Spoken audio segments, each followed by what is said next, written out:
let's start with the game. Yeah, I love games. What do you think is a percentage of each dollar spent by a traveler? How much of it stays within Kenya? Whoa, I have no clue. Guess. I would hope at least 50%. 14%. 14% stays within the country. Everything else leaks out. So our Sad. Yeah. Our main focus is to ensure, well, one of our main focuses is to ensure that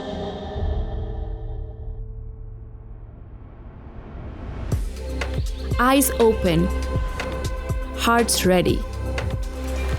Welcome to Wellness Deconstructed. I am Zeeya Jaffer, and together we're stepping into the arena of authentic well-being. Myth-busting, truth-seeking, and definitely life-changing. Break free, live boldly. It's time for a conscious uprising. Hello, and welcome again to Wellness Deconstructed. I'm your host, Zeeya Jaffer, and today's guest is one that I don't need a card to introduce. She is one that has paved a new path for tourism in Kenya by coming up with sustainable travel, and has also created her own unique wellness journey to step out of the pharmaceutical norms that we all live by. And that guest today is Shami. Welcome, Shami. that's so sweet. Thanks, I just winged it. I was like, I know her so well, I don't need a card to introduce her. Thank you. It's such a pleasure to have you here, and I'm so excited for you to share your journey with everyone and tell us all about your story, because on this sustainability chapter, when I thought about it, you were like the first person I was like, I have to have her on this one, because you're such an example of like paving a new path for the tourism industry, especially in Kenya. And it's something that I was unheard of before. So why don't we start with you telling me about Travel for Purpose. So Travel for Purpose is her company that does sustainable travel. So tell us all about it. Awesome. So Travel for Purpose was born about 4 years ago. Oh, wow. With the intention to show people Kenya or travelers Kenya beyond the tourist trap. There are so many tourist traps. Kenya is such a well-known destination, and there's so much beauty in Kenya that beyond the safari, beyond the classic things to do, and that's what we really want to showcase. So we curate experiences that have a positive social and environmental impact, and yeah, trying to show a different way of travel that's more meaningful, more enriching, and gives back.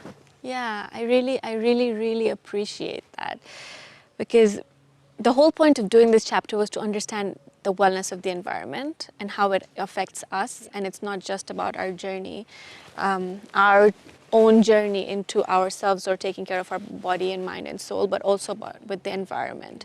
So what made you think about the environment and start this? So there's so many things that came together to come to where we are now. But essentially, I noticed the negative impact of traveling when I was backpacking about 9 years ago now. Did the classic Southeast Asia route, Thailand, Vietnam, Cambodia, Myanmar. Wow. And I remember during the first week, I was out there for over 2 months, and during the first week I found myself on this beach in Koh Phangan, which is an island down south of Thailand, at a full moon party. Oh my God, those are bad. Honestly, busting music, trash everywhere, plastic straws, wrappers, everything. Right on this beautiful beach. People acting really disrespectful. And I stopped and I was like, number one, this cannot be good for the environment. Number two, these are people's homes, and we're coming in here fully disrupting that. So after that, my travel journey personally changed a lot. I was very conscious of the decisions I was making while traveling. I would stay in local homestays. I would interact with local people more. I would eat locally. So much changed. And then I came to Kenya one Christmas to visit my family. And I realized, well, I was trying to seek an opportunity to go stay in a local village. I know what Kenya city life is. I'm Kenyan, but I don't know what life in a local village looks like. True. So I tried to do that, and I couldn't find a safe or trustworthy way to do so. And then that's when I was like, ding! And then I started seeing what this could look like, and Travel for Purpose was born. Oh, that is such a beautiful story, and I love that your experience is what made you create something.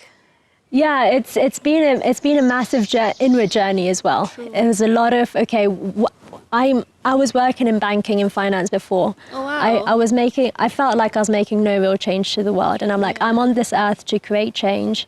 I need to do something that aligns to my values, that aligns to what I'm about, and therefore took the risk. Started Travel for Purpose mid-pandemic, which was interesting, obviously, because travel was dead. Yeah. But it's been the best journey. Yeah, you pulled yourself out of the rat race and decided to make real change. And that's so brave. Thank you. Yeah. As have you. Trying. Thanks. The full moon party reminded me when we went to Thailand, like when my older son, who is now almost 11, was 2 years old. Yep. We went with another friend and another couple friend, and we couldn't go to the full moon party because we had this small baby, because you had to like cross the ocean and go to the island. Yeah. And then she came back, and the next day she's like, "Good, you didn't come because you would have hated it." Not because it wasn't a good vibe, but it was like chafu everywhere. Like there was just like, trash everywhere, and you would have really hated it and not want to ever come to Thailand again. And I'm like, yeah, thank God I didn't come for it. So I've heard like really bad stories about her. And it makes me sad that like as humans, we are exploiting these resources without any mindfulness as to like, what is this going to lead to for our children or for the future generation? You know, like what are we leaving for them? Like what legacy or what kind of world or what kind of earth are we leaving them with? We're mindlessly just consuming, wasting, and exploiting, again, I would say, the limited resources that this beautiful earth has given us and not giving back anything. Exactly. There's so much short-term thinking as opposed to long-term, and it comes down to the societal norm as well of cultural erosion, people coming in, almost imposing their ways or and cultural rituals that belong to a country, therefore diminishing, and it changes so much without realizing, but over time, massive changes. And it's something really important that we keep these cultural norms, these cultural rituals. We keep local people in their right spaces where they feel comfortable. It's not up to us to impose otherwise.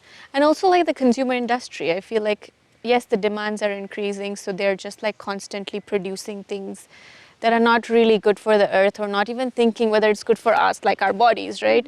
And that is not only harming us and creating disease, but also hurting the earth. Like no one's thinking about how many years are we going to last if we continue like this, but it's all about just fear-based buying, fear-based selling, and just consume without thinking, really. Like don't think about the earth, don't think about what impact you're creating, as long as it's helping you, and that too in the short run, like instant gratification, rather than thinking about, hey, how is that going to help me when I'm like 40 years old or 50 years old? Exactly. What value is this adding, really? Yeah.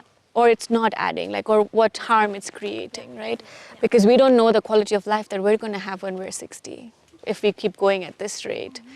And you're creating that awareness through travel, because I feel like travel is one of the most, as in for Kenya, tourism industry is one of the, I would like to say, one of the very important earning segments. Revenue, GDPs, Yeah. So what has your journey been into creating this sustainable travel solution for people that come in? So, okay, let's start with the game. I love games. What do you think is a percentage of each dollar spent by a traveler? How much of it stays within Kenya? Whoa, I have no clue. Guess. I would hope at least 50%. 14%. 14% stays within the country. Everything else leaks out. Whoa. So our main focus is to ensure, one of our main focuses is to ensure that tourism money stays within the country, goes directly to those people that deserve it and are making the country what it is. Wow. I never thought about it like that. And circulates that way. So our predominant focus is curating experiences. We've now curated over 30 experiences along the coast. Wow. And all of them give back socially and environmentally. So we have experiences like a cooking class in a village. You can go stay in a village with a local family, learn how to make makuti roofs with dried palm leaves. You go on a canoe with fishermen. So people that really understand the environment and share so much information about mangroves, about the weather changes. They have so much knowledge, but obviously fish populations are decreasing massively and they can't sustain their livelihood. So we're creating other alternative income streams. So we've curated a bunch of experiences along the coast, and the coast was initially my focus point because, well, I'm from Mombasa as well, of course you know. And everyone looks at the coast as a place to come on the beach and just chill. Just look at that, like, don't leave the four walls of the hotel, sit on the sunbed and just relax. But there's so much more to the coast beyond that. The people are amazing, the amount of experiences you can do, the culture is so rich, and that's what we really want to, the food, the food is amazing. So we do a street food tour. Oh, nice. With Chakula, right? Yeah, exactly. I've seen that one. So yes, that's our main focus, showing Kenya, again, beyond the norm. So by doing that, we're working directly with the locals on ground, ensuring that the money goes directly to them in a very fair way. Okay. Environmentally, we're making sure that we're not using, for example, boat engines, but more sails, more hand-powered boat or canoes. We make sure we're recycling, we're making sure that we're planting mangroves wherever possible. There's so many different elements to this.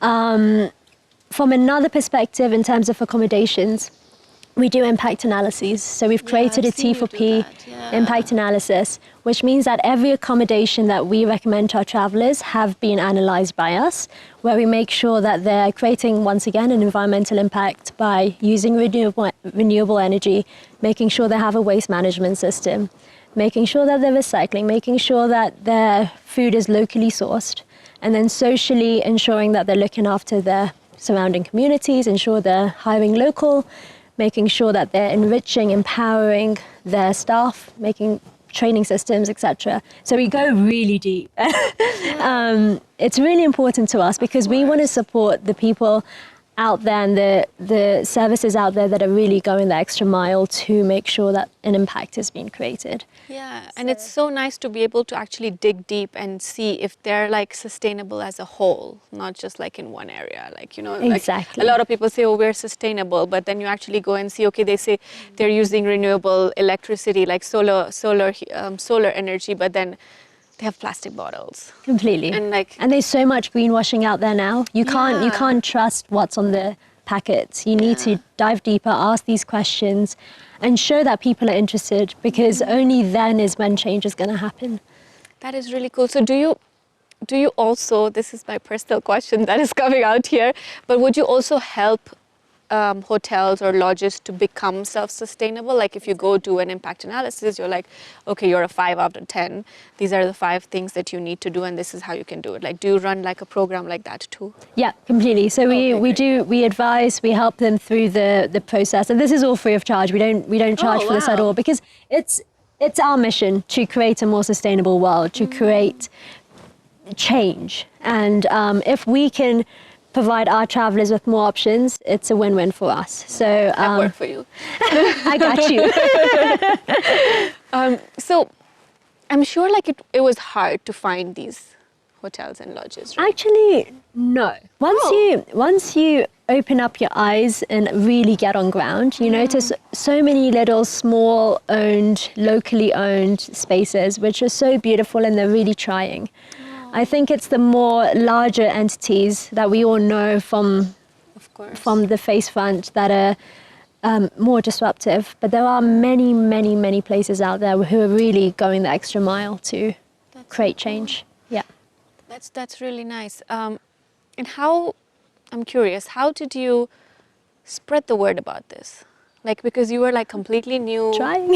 Yeah, but you've done a really good job. I see like your the social media and stuff, like people have given really good feedback, right? And it's just like a testament to the good work that you're doing. How did you spread the word about this? Because I feel like it was so new when you started. Yeah. And the awareness also was not that much in 2020. I feel like after 2020 it was also... Since the pandemic. Yes, exactly. Like I know that during COVID, like in Mumbai, people saw like fishes back in the bay, and in Italy, like the fish were back in the canals and stuff.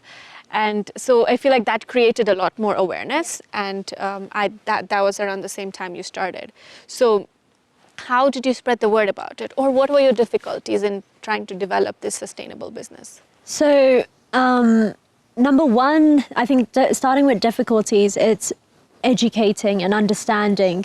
A lot of people do contact me and they're like, okay, I don't really know what positive impact travel is. I've never done it before, but I'm interested.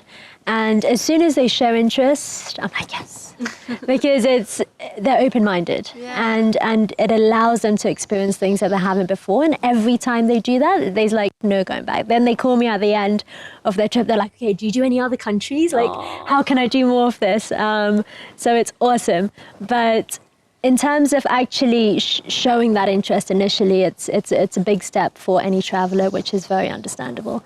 And in terms of getting to, honestly, word of mouth. I'm so grateful that people have appreciated a new way of traveling, and they therefore share it with family and friends when they go back. And word of mouth in travel is key, because it adds that trust. As soon as someone tells you, we did XYZ with XYZ, you're like, okay, I can trust that person because I know someone who's done that. Yeah. So word of mouth. We have social media, which I'm really inconsistent with, but I need to really up my game.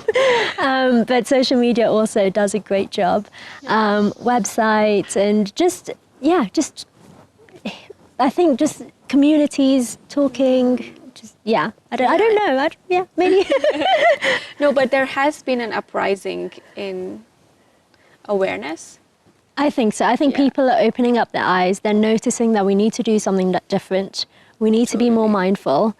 But we also, all-inclusive holidays where you're in one hotel and there's no enriching experience within that. People are over that now. People want more. People want to understand the country. They want to understand the people, the culture, like they want to see what the country's all about, not just like go and plonk themselves in one spot. That's what travel's about. It's about building our perspectives, but also understanding the world, understanding different people. And exploring, right? Like if you want to go just chill, then you go.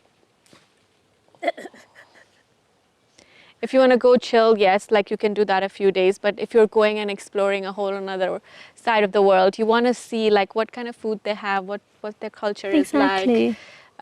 What are the different local things that you can do? Like how do the locals live? Like their language, their way of cooking. Like I know when we go to Thailand, I love doing the cooking classes. It's such a cool way to like integrate it into our holiday, like learning about where we went to, right? So tell us, what are the other ways that travel is creating a negative impact on the environment? Like I feel like I don't have that much awareness about it. Sure. So from an environmental perspective, number one is overcrowding. So places that are the Eiffel Tower, the Trevi Fountain in Rome, they're places that people have seen on social media and everyone feels like they need to flock there. Huge degradation of the environment, of the spaces. Number two is overusing resources. I think you touched on this earlier. When you're in a hotel, you take more showers, you eat more than you usually do back home. There's way more variety in buffets, etc. And you're just over-consuming. Yeah, and a lot of the food from there is wasted. Exactly. They cannot like repeat it. Exactly. Yeah. So it's just a lot of overconsumption, which we have finite resources for. In terms of, for Kenya in particular, a lot of road travel. So safaris obviously have a lot of vehicle travel, etc. Yeah. So how can we start to navigate that? What does that look like? There's so much in terms of just overusage. And and activities you do, there's so many like boat rides that go out. How can you use a sail instead of an engine? How can you make sure that if you're going to see wild dolphins, keeping space with the dolphins, ensuring that you're in their habitat, also safaris, you're in their habitat, give them space, don't follow them, which unfortunately happens so much now, but being respectful that you're in like a space of someone else, not someone else, but you know what I mean. Another being. Another being, of course, exactly. And that reminds me, like when I go to Masai Mara, I'd never go during the peak season, but I hear like that there's like 20 or 25 cars behind one animal. So many more and now. it literally like intimidates the animal or like scares them away, right? And you're there going into their habitat to see them or to visit them, and then you're overwhelming them. It's like you expect one guest, but like 10 guests show up at your house and you're not even prepared, and you freak out, you don't know what to do, which way to go, right? And like they surround the animal. I know the rule is that you're not supposed to surround them from all directions, but when there's so many cars during peak season, like what do you even do? Exactly. So they're literally trapping the animal, and it's just so sad. And I'm like, why are people doing this? Why can't they just understand that it's like getting into someone's private space, you know, and without permission. And it's really sad to see that a lot of tour companies, travel companies, lodges, hotels, like are least bothered. For them, it's about filling the space up in their hotels and getting the money. And especially during peak season, it's like high price, so they want to fill it up as much as possible. Max it out, right? Yeah. And I think as a tour operator, it's really important that we share knowledge about other parks. Everyone comes and says, okay, I've heard about the Masai Mara, I've heard about the migration, that's where I want to go. And then I'm like, okay, I'll tell you, let me just share the reality, the number of cars in the Mara. And there's other parks that are doing such amazing things. Opajeta with all the rhino conservation, Lumo Conservancy with all the social and community work they're doing. There's so many more where you get real experiences with the animals because of way less overcrowding. And it feels just much more enriching because you're giving back to conservation at the same time as having a great time. Yeah. And I'm increasingly seeing those conservancies come up and lodges coming up in those conservancies where animals are also used to you, so they're not running away, they're not intimidated, but you can have like a cordial visit, you know, like it's not like they're going to attack you or like they feel like they're being attacked or anything, because they know they're safe in that environment and you know you're safely going to go visit them. Yeah, that's great. Thank you for sharing that. I know that traveling is not just like being conscious of what you're using, but it's also like creating that ripple effect on the impact it creates for the locals and how sustainability is not just what you're doing at that one step, but it's like so much impact that it creates behind the scenes too. So can you explain like what are the different ways that sustainable travel has helped people or has helped initiatives, businesses to grow in a different way? Of course. So a lot of international tour operators work with a handful of large hotels, the Marriotts, the Hyatts, etc. And they work with a handful of tours in the country, which means that once again there's a lot of leakages because these are usually foreign owned and the money's all sieving out. So what we've tried to do is curate experiences with the locals on ground. So we find a local fisherman, for example, we speak to him, he has a canoe which he fishes with usually anyway, and we curate a trip around that.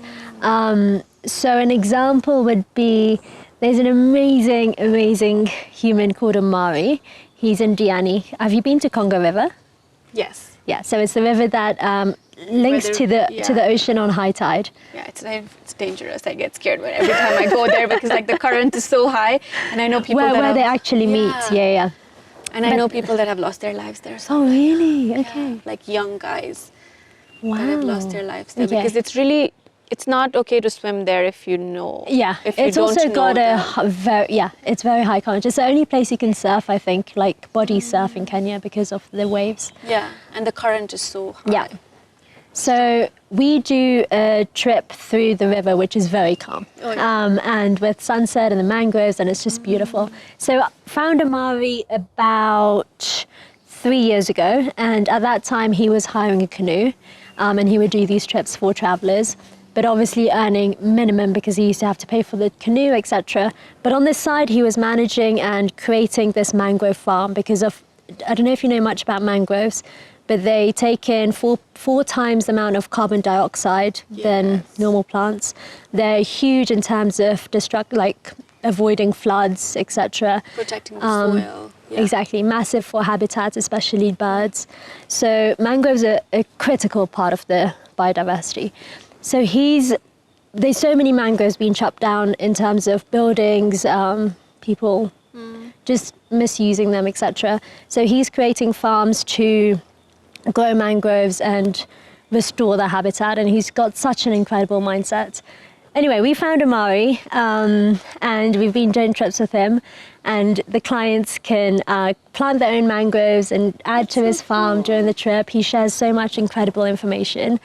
And now, 3 years on, he's building his own third canoe, which he's supporting his friends and family with, and they do the trips with them. And obviously now he doesn't have to hire them.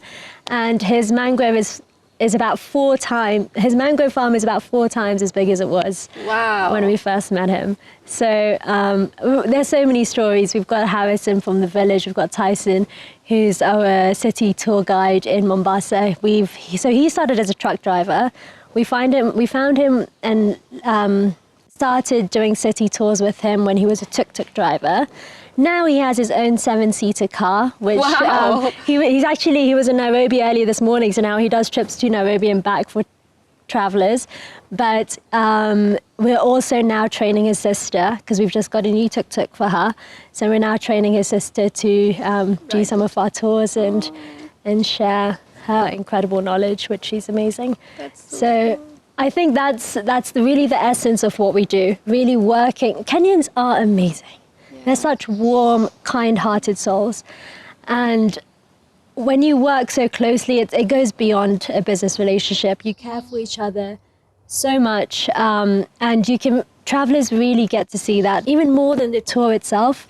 We always get told, like, oh, Tyson, like, he's such a legend and he has so much charisma and so much energy, and can we see him again? And like every time I post a story about him, like someone who traveled 2 years ago is like, Tyson, how's he doing? So having that impact on a traveler, them going home and still remembering those moments, is what travel is all about. Yeah, and it must be so fulfilling. Like just hearing the stories like makes me feel like, wow, like this is the kind of stuff we should be doing, you know, to like fulfill our life here. I think we're all on this earth to make a change, to make a difference. And we have a path, we have our own set of values, and it's really important to stick to those, because otherwise what's life without that? True. So as a beginner in sustainable travel, where do you think like I should start, or what are the different ways that I can be mindful of, or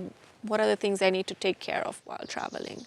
I think a lot of it comes down to asking questions. Okay. As soon as you land in a new place, you're now part of that space. As soon as you land into Kenya, you're part of Kenya.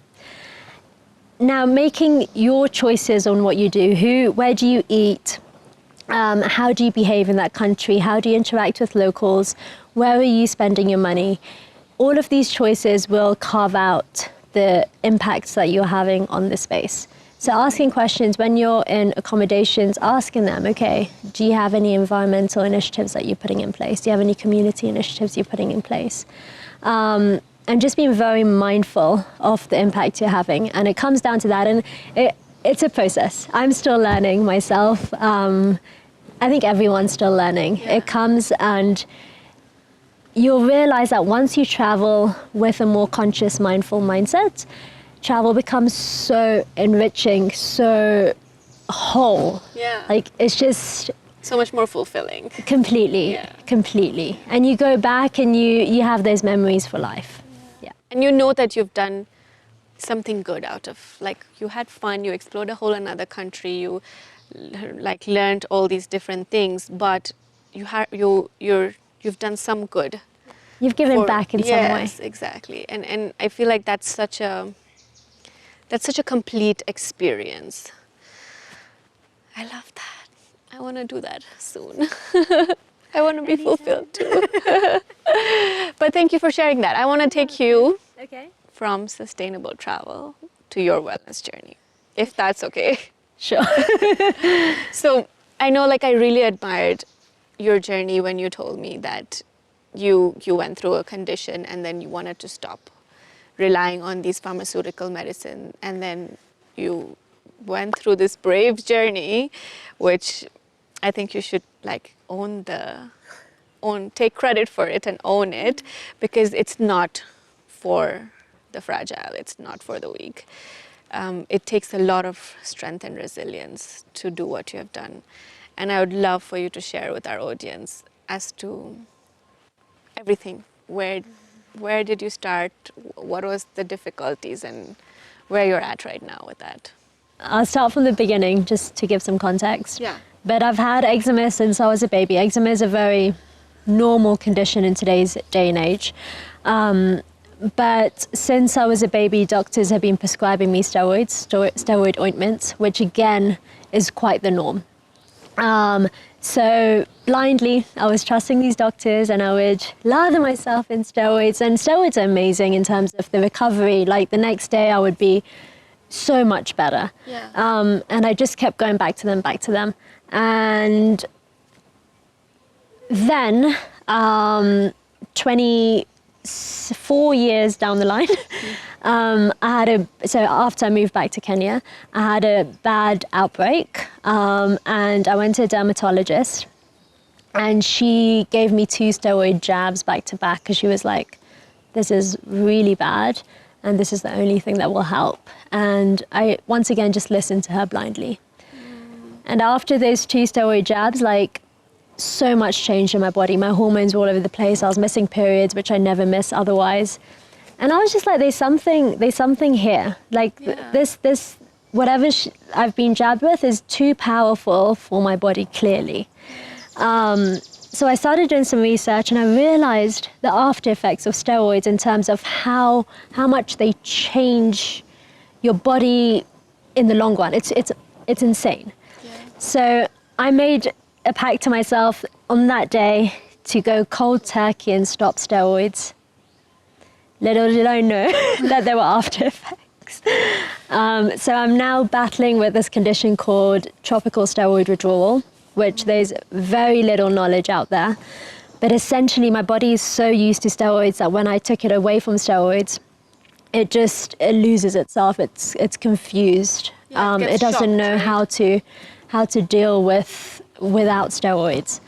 So it's been 4 years. You can probably still see a lot of the effects, but essentially I didn't even know I was going through TSW, is what it's called, until I was hospitalized, because I had, like, my feet flared up like this big. It's called elephant feet. And I got hospitalized because the doctor thought that my blood circulation wasn't working well. So that's when I was literally like, standard Google, put it in my symptoms, being like, what is this? I need some answers. And that's when I came across TSW. And there's a few social media pages around it, there's a few articles, and everything just lined up. And that's when I knew that, okay, this is the condition I have. So it's been a journey. I have gone as much as I can. I just take antihistamines now in terms of the pharmaceuticals, but everything else I'm still maneuvering and trying to discover holistic ways of healing. I've done some Ayurveda, which I know you're very, you know a lot about, which is amazing. I've done a fair amount of meditation, breath work, etc. And just trying to understand how to work with my body from a natural perspective now. But it's been a journey, it still is a journey. I still flare up every so often, and it's really hard because it's hard to cover. Yeah. But I just try to stay confident and still You're doing a great go job. out there. You're doing a great job. Thank you. It's hard, but yeah, I think you can't stop life. Yeah, true. And And especially with travel for purpose, it's such a passion of mine that I don't want to slow down. And my mom's like, you need to take it slow, you need to like focus on health, but I just want to keep going because it's it's just so much fun. So But you're doing a great job. Like Thank you. I mean, I'm sure you've had to deal with or build a lot of mental strength to be able to still go on and still show up for work and for social events and stuff like that, right? Like, so what did you have to do? Like, what was that journey like? Honestly, I don't know where it stems from, but like this summer I had two of my best friends' weddings, and I was going through a flare-up for one of them. So when I go through a flare-up, I get really dry, everything starts peeling, I itch a lot, it's just very uncomfortable. But then it's coming down to, okay, what's the reason I'm here? I'm here for my best friend, and we're celebrating their love, and this really has nothing to do with it. So I try to almost detach from it to say, look, what's the purpose of me being here? And my skin is something, and it's very prominent because it affects me, but also being able to detach and say, okay, I'm still able to live life. I'm actually so grateful that I can still physically do everything. I'm still very much able. I'm not dying. It's not a threatening condition, and I think I'm learning so much about my body. I'm learning so much about what kind of foods I'm putting into my body, and I think it's in the long term I'll look back and I'll be like, I'm actually grateful for that experience. Yeah, I'm sure you will be, because it is really, really hard to break away from the norm. Yeah. Oh, massively. And I still have people coming up to me all the time with so many suggestions, which I'm very grateful for. It means that they care. But a lot of those suggestions are all pharmacy based. And the more and more I learn about it, the more I realize how much of a money scheme pharmacy is. Totally, and how much we're sucked into it. Completely. Right? And just blindly believing it. Anything a doctor says, I wouldn't even question it. I wouldn't even go home and do some research. Literally take that prescription to the pharmacy, get it, And use it as they said. And it makes you realize that you need to question things more. Yeah. Totally, and we have power over our body and our situation, not the doctors. The doctors, again, I feel like since this baby, like I'm questioning everything, especially what the doctors are saying, because I'm done operating out of fear. And the pharmaceutical industry or the medical industry in general operates out of fear. You have this, just take this, it'll be fine, because you want to be fine the next day. But what is the root cause? Like, why are you not explaining me that? And it's all quick fixes. They Exactly. want you to be fixed, but then what comes down the line? Yeah, and then they're scaring you, saying, oh, it's too risky to do that because you don't know what's going to happen. It's safer. Like for me right now, it's like having a cesarean or trying a VBAC, because I've had 2 cesareans and now I'm going to have the 3rd one. I'm like, no, I want to try VBAC. And they're like, no, it's too risky. But the risk is less than 2%. So I'm like, why can't you allow me to try? So the doctor is like, okay, if you want to try, then I will not be Good on responsible. You go to another doctor. So right now my journey has been to like... So they just won't even accept? Yeah. Wow. Because they're like, no, we're not ready to take that risk. And I'm like, what on earth, dude? Like, we're supposed to go with the natural ways of healing, and you're just like prescribing me hormones, take progesterone just because you need to be safe. But I'm like, there is nothing inside my body happening. And we know our bodies the best. We know what it's capable of. We know, we trust our bodies. Yeah. And I think doctors, unfortunately, don't have that same... The doctors are watching, they're going to come at us. Like, too bad, guys. We have a whole other perspective here. But yeah, it just makes me so sad that like a lot of us are slaves. Completely. Have become slaves to this medical pharmaceutical industry. And yes, I give them fully credit for saving our lives in so many ways, because I feel like if cesarean didn't exist, I would have not been here. Like with my first child, it was so complicated that if I had given birth like 100 years ago, or even like whenever before cesarean was even there, I would have died. And I would never had a baby, or I wouldn't have been here in the first place. So I'm really grateful for like all the technology and all the advancement and everything that they're coming up with. But I feel like that consciousness of knowing when to separate yourself from it and when to listen to it is the path that we have to like navigate so mindfully. 100%. And it's filled with doubts and fears because you're always like, am I doing the right thing or not? But I think, yeah. And can I just say, you're doing an amazing job with Wellness Deconstructed to bring on, there's so many episodes I've watched that I'm like, I didn't even know this was a thing. Yeah. Like you're creating awareness within just what is out there, what other opportunities of healing is out there, which is that's the first step. Totally, yeah. Thank you so much.